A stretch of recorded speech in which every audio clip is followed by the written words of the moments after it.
हमारी संस्कृति, हमारी पहचान। यज्ञ, योग, आयुर्वेद सदा रहे हमारे साथ। भारत के प्राचीन ग्रंथों एवं आधुनिक विज्ञान का दिव्य संगम, यज्ञ महिमा।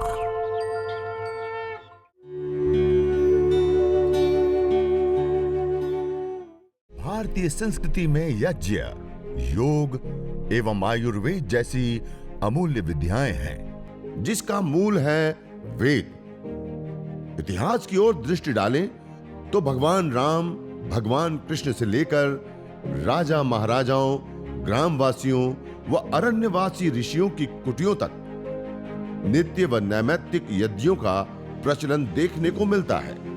अब हम जल सिंचन करेंगे। वेदी के चारों दिशाओं में हम अब जल सिंचन करते हैं। तो कलश को अब अपने पास ले लें। सबसे पहले हम जो जल सिंचन करते हैं वो 3 मंत्रों के माध्यम से वेदी के 3 दिशाओं में करते हैं। सबसे पहले हम वेदी के पूर्व दिशा में जल सिंचन करेंगे, दक्षिण दिशा से उत्तर दिशा की ओर। फिर पश्चिम दिशा में हम जल सिंचन दूसरे मंत्र के माध्यम से करेंगे, उसमें भी हम दक्षिण दिशा से उत्तर दिशा की ओर करेंगे। इसी प्रकार फिर उत्तर दिशा में हम जल सिंचन करेंगे, वो पश्चिम दिशा से उत्तर दिशा की ओर धारा बनाते हुए हम जल सिंचन करेंगे। तो आइए सबसे पहले हम पूर्व दिशा में दक्षिण से उत्तर की ओर धारा बनाते हुए पहला जल सिंचन करेंगे। ओम अदितेनु मन्यस्व। अब हम दूसरे मंत्र के माध्यम से पश्चिम दिशा में हम दक्षिण से उत्तर की ओर धारा बनाते हुए जल सिंचन करेंगे। ओम अनुमतेनु मन्यस्व। अब तीसरी बार जल लेंगे। अब हम उत्तर दिशा में जल सिंचन करेंगे, हम पश्चिम से पूर्व की ओर धारा बनाते हुए। ओम सरस्वत्येनु मन्यस्व। यह 3 मंत्रों से वेदी के 3 दिशाओं में जल सिंचन करने के बाद अब चौथे मंत्र के माध्यम से पूर्व दिशा और उत्तर दिशा का जो कोण होता है उसको कहते हैं ईशान कोण। वहां से हम प्रारंभ करते हुए हम पूर्व दिशा में, फिर दक्षिण दिशा में, फिर पश्चिम दिशा में और फिर उत्तर दिशा से होते हुए ईशान कोण पर्यंत ऐसे परिक्रमा क्रम से वेदी के चारों दिशाओं में जल सिंचन करेंगे। और फिर पूर्व दिशा और उत्तर दिशा के जो कोण ईशान कोण होता है वहीं पे हम कलश को छोड़ देते हैं। तो अगले मंत्र के उच्चारण के पश्चात हम वेदी के चारों दिशाओं में जल सिंचन करेंगे। ओम देव सविता प्रसुव यज्ञं प्रसुव यज्ञपतिं भगाय दिव्यो गंधर्वा के तपुः केतं नः पुनातु वाचस्पतिर्वाचन्न स्वदतु।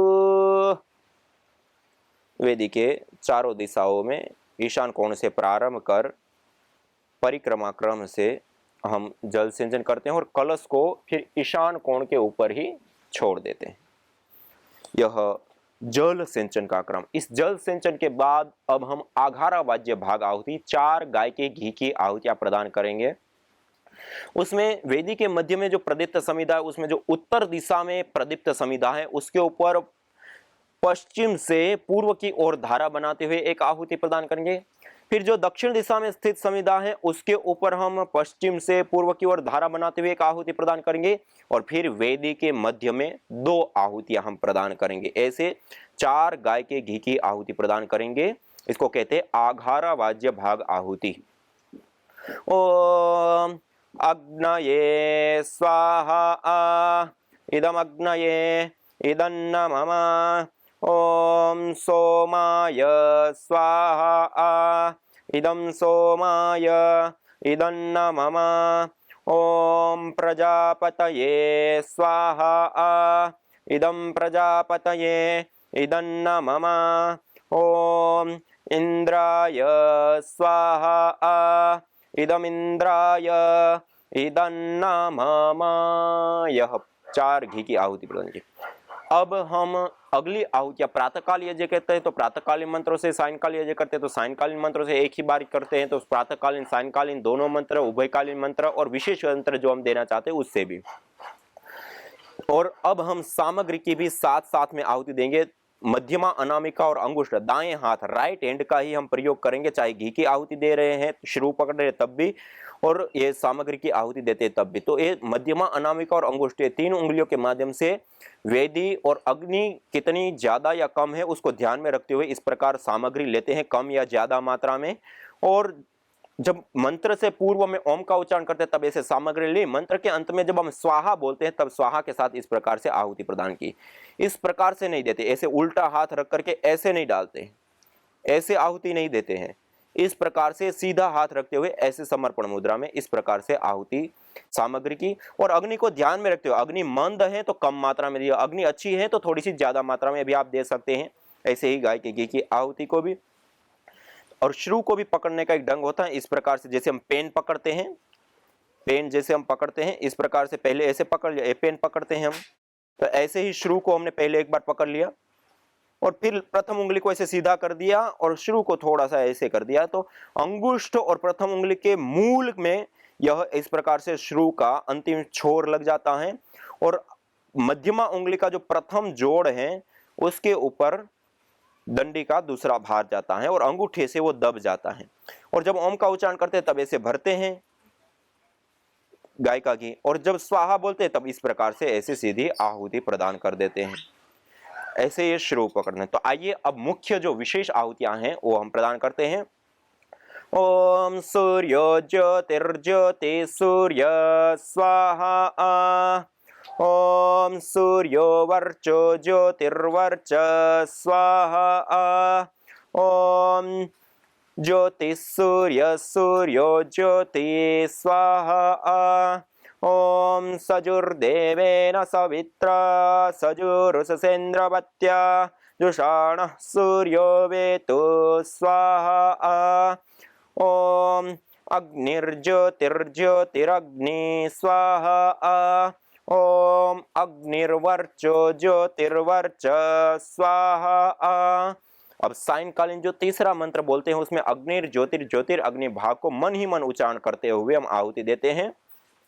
ओम स्वाहा। ओम सजुर्देवेन सवित्रा सजुरात्रेन्द्रवत्या जुषाणो अग्निर्वेतु स्वाहा। ओम भूरग्नये प्राणाय स्वाहा। इदमग्नये प्राणाय इदन्न मम। ओम भुवर्वायवे पानाय स्वाहा। इदं वायवे पानाय इदन्न मम। ओम स्वरादित्याय व्यानाय स्वाहा। इदमादित्याय व्यानाय इदन्न मम। ओम भूर्भुवस्वरग्निवायवादितेभ्यः प्राणापानव्यानेभ्यः स्वाहा। इदमग्निवायवादितेभ्यः प्राणापानव्यानेभ्यः इदन्न मम। ओम आपो ज्योतिरसोमृतं ब्रह्म भूर्भुवस्वरों स्वाहा। ओम या मेधां देवगणः पितरश्च उपासते तया मामद्य मेधयाग्ने मेधाविनं कुरु स्वाहा। ओम विश्वानि देव सवितर्दुरितानि परासुव यद्भद्रं तन्न आसुव स्वाहा। ओम अग्नेनय सुपथाराये अस्मान् विश्वानि देव वयुनानि विद्वान् युयोध्यस्मज्जुहुराणमेनो भूयिष्ठान्ते नम उक्तिं विधेम स्वाहा। यहाँ तक यह देव यज्ञ दैनिक अग्निहोत्र हमारा संपन्न हो गया। अब हम चिकित्सा यज्ञ करते हैं तो 7 आहुति, 21 आहुति, 51 आहुति, 108 आहुति विशेष जो हमारे रोग विशेष के लिए जो हम विशेष हवन सामग्री का प्रयोग करते हैं रोगानुसार, उस रोगानुसार विशेष हवन सामग्री की हम रोग की अवस्था के अनुसार, सामान्य अवस्था है या फिर गंभीर अवस्था, जैसी अवस्था इसके अनुसार हम आहुतियों का चयन करें। 7 आहुति, 21 आहुति से लेकर के 108 आहुति और उसके हम विशेष आहुतियां देते हैं। तो आइए हम सब लोग विशेष मंत्रों से 3-3 आहुतियां देते हैं। ओम भूर्भुवस्वः। तत्सवितुर्वरेण्यं भर्गो देवस्य धीमहि धियो यो नः प्रचोदयात् स्वाहा। ॐ भूर्भुवः स्वः तत्सवितुर्वरेण्यं भर्गो देवस्य धीमहि धियो यो नः प्रचोदयात् स्वाहा। ॐ भूर्भुवः स्वः तत्सवितुर्वरेण्यं भर्गो देवस्य धीमहि धियो यो नः प्रचोदयात् स्वाहा। ॐ त्र्यम्बकं यजामहे सुगन्धिं पुष्टिवर्धनम् उर्वारुकमिव बन्धनान् मृत्योर्मुक्षीयमामृतात् स्वाहा। ॐ त्र्यम्बकं यजामहे सुगन्धिं पुष्टिवर्धनम् उर्वारुकमिव बन्धनान् मृत्योर्मुक्षीयमामृतात् स्वाहा। ॐ त्र्यम्बकं यजामहे सुगन्धिं पुष्टिवर्धनम् उर्वारुकमिव बन्धनान् मृत्योर्मुक्षीयमामृतात् स्वाहा। इस प्रकार ये कुछ हमने विशेष आहुतियां दी और इससे अतिरिक्त एक दो आहुति और भी हम विशेष दे सके संपूर्ण परिवार के योग और क्षेम के लिए। और यह जो विशेष आहुति होती हैं वह हमारे परिवार के कुशल क्षेम, अपने परिवार में सुख शांति समृद्धि सद्भावना सुसंतति के लिए यह विशेष आहुति दी जाती है। ओम स्तुता मया वरदा वेद माता प्रचोदयन्तां पावमाने द्विजानाम् आयुः प्राणं प्रजां पशुं कीर्तिं द्रविणं ब्रह्मवर्चसं मह्यं दत्त्वा व्रजत ब्रह्मलोकं स्वाहा। ये विशेष आहुति संपूर्ण परिवार के योग और क्षेम के लिए, ऐसे ही संपूर्ण राष्ट्र के योग और क्षेम के लिए एक विशेष आहुति हम प्रदान करेंगे। ओम आ ब्रह्मन् ब्राह्मण ब्रह्मवर्चसे जायतामा राष्ट्रे राजन्यासूर इषव्योतिव्यादे महारथो जायता दोग्ध्रिर्धेनुर्वोढा नड्वा नासु सप्ते पुरन्धिर्योषा जिष्णुरथेष्ठाः सभेयो युवास्य यजमानस्य वीरो जायता निकामे निकामे नः पर्जन्यो वर्षतु फलवत्यो न औषधयः पच्यन्तां योगक्षेमो नः कल्पतां स्वाहा। इदं राष्ट्राय इदन्न मम ओम राष्ट्राय स्वाहा। इदं राष्ट्राय इदन्न मम ओम राष्ट्राय स्वाहा। इदं राष्ट्राय इदन्न मम ओम राष्ट्राय स्वाहा। इदं राष्ट्राय इदन्न मम। यह संपूर्ण राष्ट्र के योग और क्षेम के लिए हमने विशेष आहुति प्रदान की। और सबसे अंत में एक ही मंत्र का 3 बार उच्चारण करते हुए 3 आहुति हम प्रदान करते हैं। ओम सर्वं वै पूर्णं स्वाहा। ओम सर्वं वै पूर्णं स्वाहा। ओम सर्वं वै पूर्णं स्वाहा। इस प्रकार एक ही मंत्र से 3 आहुतियां देकर के हमने यह पूर्ण आहुति की। इस प्रकार से हमें प्रतिदिन यह देव यज्ञ तो हमें पहली जो 16 आहुति होती वो तो हमें अनिवार्य रूप से अवश्यमेव करणीय होती है। उसके बाद की जो विशेष आहुति यदि हम चिकित्सा यज्ञ करते हैं तो उसके 3, 7, 21, 51, 108 रोग की अवस्था के अनुसार अपनी रोग विशेष की जड़ी बूटियों से आहुतियां देते हैं। और परिवार के योग क्षेम या राष्ट्र के योग क्षेम आदि के लिए जो विशेष आहुतियां देना चाहें वो स्वैच्छिक है, देना चाहे वो विशेष आहुतियां दें। और यज्ञ के पश्चात सीधा बैठ करके हाथ जोड़ते हुए संपूर्ण विश्व के मंगल की कामना करते हुए ओम सर्वे भवन्तु सुखिनः सर्वे सन्तु निरामयाः सर्वे भद्राणि पश्यन्तु मा कश्चित् दुःखभाग् भवेत्। इसी को हम हिंदी के अर्थ की भावना बनाते हुए इसका गान के रूप में हम प्रयोग करते हैं।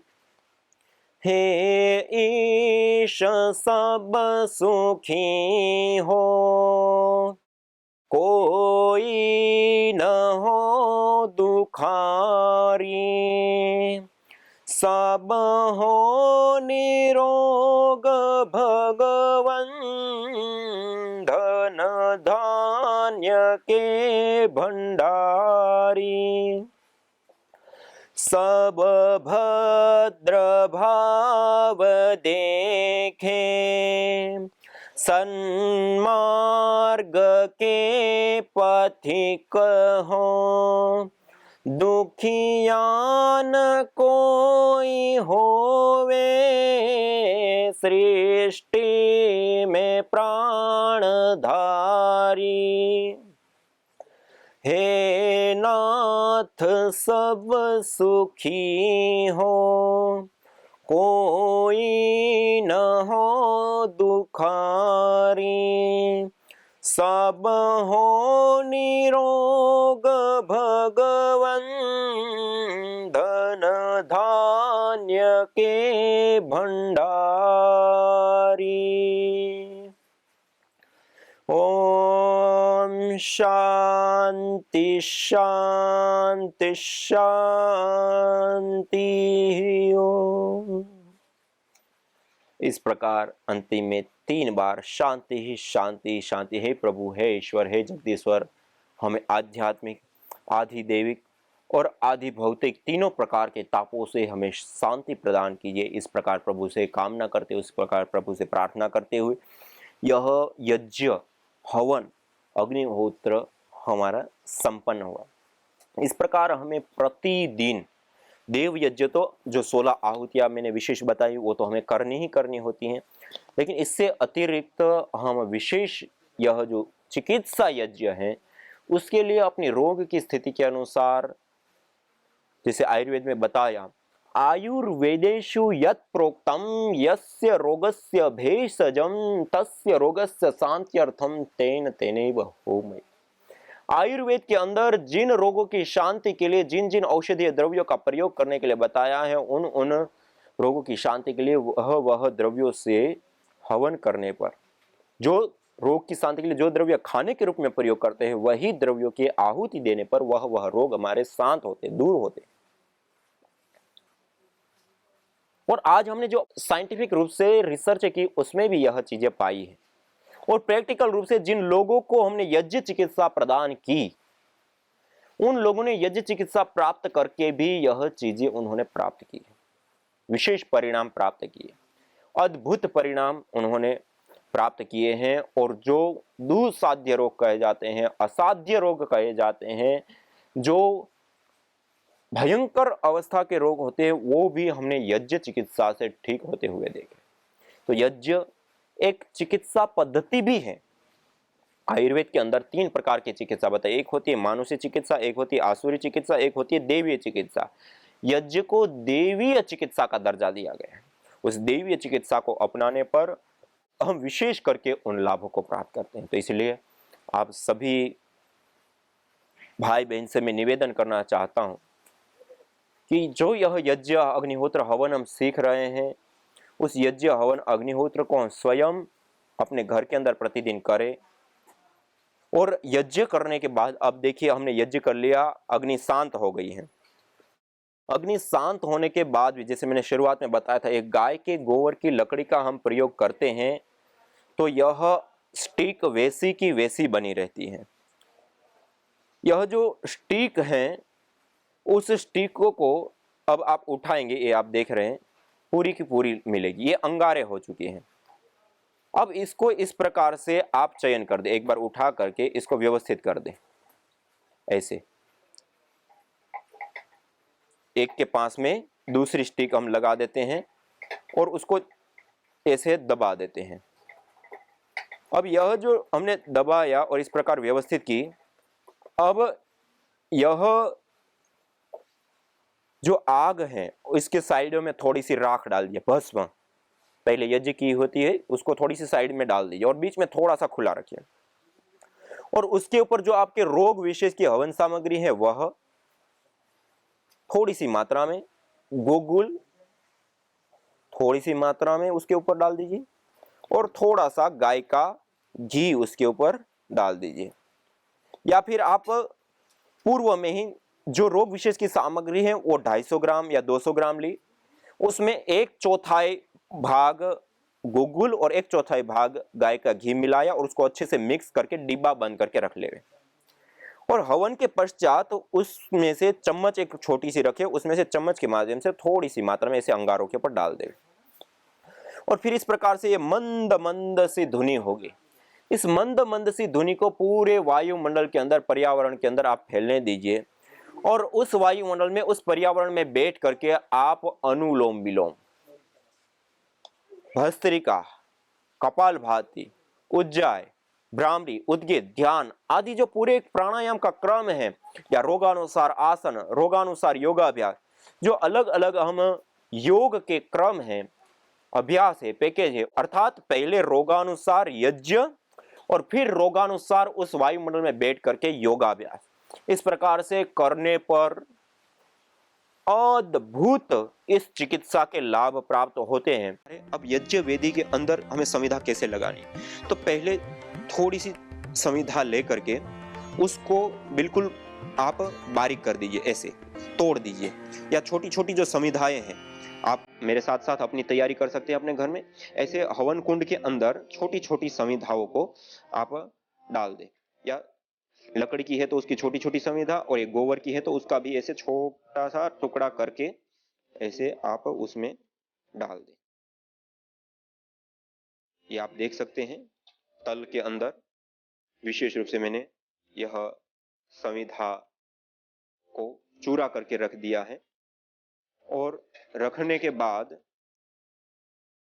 अब हम इस संविधा को बराबर मात्रा में कटिंग करेंगे। जो हमारी वेदी है, हमारा जो हवन कुंड है, उसको ऐसे ध्यान में रखते हुए उस मात्रा में हम इस संविधाओं का छोटे छोटे टुकड़े करके इस प्रकार से हम रख सकते हैं। और विशेष रूप से जितनी हमें आवश्यकता होती है उतना ही रखें। ज्यादा बड़ा हम रखेंगे तो फिर अग्नि को प्रदीप्त करने में भी हमें दिक्कत आ सकती है। तो इसलिए जितना वेदी के अंदर आराम से आ जाता है व्यवस्थित ढंग से, उतना टुकड़ा करके हम इस प्रकार से उसको सजा दें।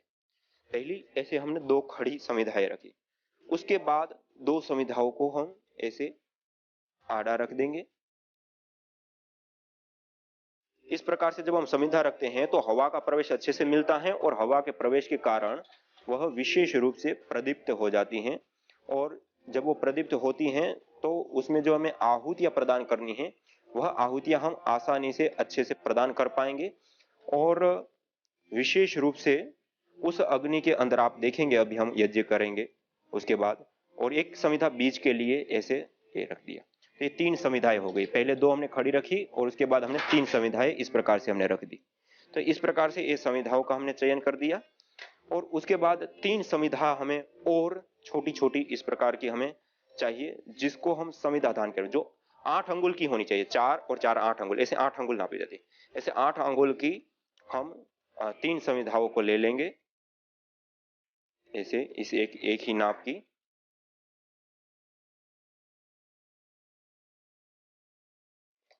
ऐसे ये हमारे पास 3 संविधा। इसी प्रकार आप आम, पीपल, बरगद, गूलर से लेकर के पलाश से लेकर के अलग अलग संविधाओं का भी प्रयोग ले सकते हैं। आज हम सब लोग मिलकर के जो यज्ञ कर रहे हैं, अभी हम यह काव डंग स्टिक, गाय के गोबर की जो संविधाएं हैं उसका प्रयोग करते हुए हम करेंगे। तो ये हमने काट करके कंप्लीट कर ली। अब जिन 3 संविधाओं का हमें आधान करना है उसको हमने सामग्री की प्लेट में थोड़ा सा साइड में हमने रख लिया। इससे अतिरिक्त जो बीच वाली संविधा है उसको हमने ले लिया। अब आप पहली बार मेरे साथ कर रहे हैं तो आप पहले, आपके पास रुई रखी होंगी, थोड़ी सी आप रुई ले लीजिए। उस रुई की बाती को या रुई को थोड़ा सा आप तोड़ दीजिए और उसको वेदी के मध्य में, नीचे बीच में जो हमने छोटी छोटी संविधाएं या फिर टुकड़े रखे थे उसके ऊपर रख दीजिए। अब गाय का घी लीजिए और गाय के घी को उसके ऊपर डाल दीजिए, उस बाती को पूरा गीला कर दीजिए। और उसके साथ साथ जो छोटी छोटी हमने संविधाएं नीचे रखी हैं, लकड़ी रखी हैं, या गाय की स्टिक है तो उसको जो हमने छोटे मात्रा उसके ऊपर थोड़ा सा घी डाल दिया। उसके बावजूद हमने जो साइड में भी जो संविधाएं लगाई हैं उसके ऊपर भी थोड़ा थोड़ा घी आप डाल दीजिए। और उसके ऊपर भी घी डालने के बाद हम जो और संविधा हम 2 रख रहे हैं उसको भी थोड़ा सा आप घी से युक्त कर दिए, क्योंकि पहले ही दिन आप कर रहे हैं तो तुरंत आग पकड़ ले और अच्छे से पकड़ ले तो आपको दिक्कत नहीं होगी, धुआं नहीं होगा और अच्छे से आग प्रदीप्त हो जाएगी, तो यज्ञ भी अच्छे से संपन्न होते हैं। ऐसे थोड़ा थोड़ा लगा लीजिए आप सभी लोग ऐसे, जिससे यह अग्नि पकड़ने में फटाफट जल्दी से अग्नि पकड़ लेगा। तो ऐसे ये हमने घृत लगा दिया, तो ऐसे हम घी लगा सकते हैं।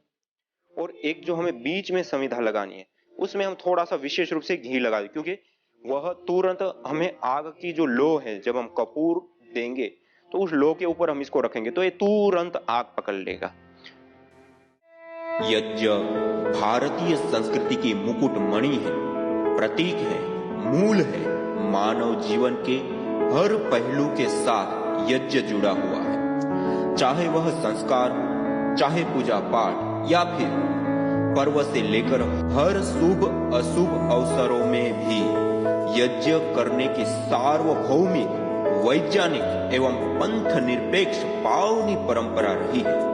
आइए हम संकल्प लें, संसार के श्रेष्ठतम कर्म यज्ञ को अपनाएं। पिंड और ब्रह्मांड में संतुलन कायम करने वाले यज्ञ को अपने जीवन का अभिन्न अंग बनाएं एवं प्रकृति मां के प्रति अपने ऋणों को अदा करें। विश्व स्वास्थ्य का एक नारा, यज्ञ से होगा जग उजियारा।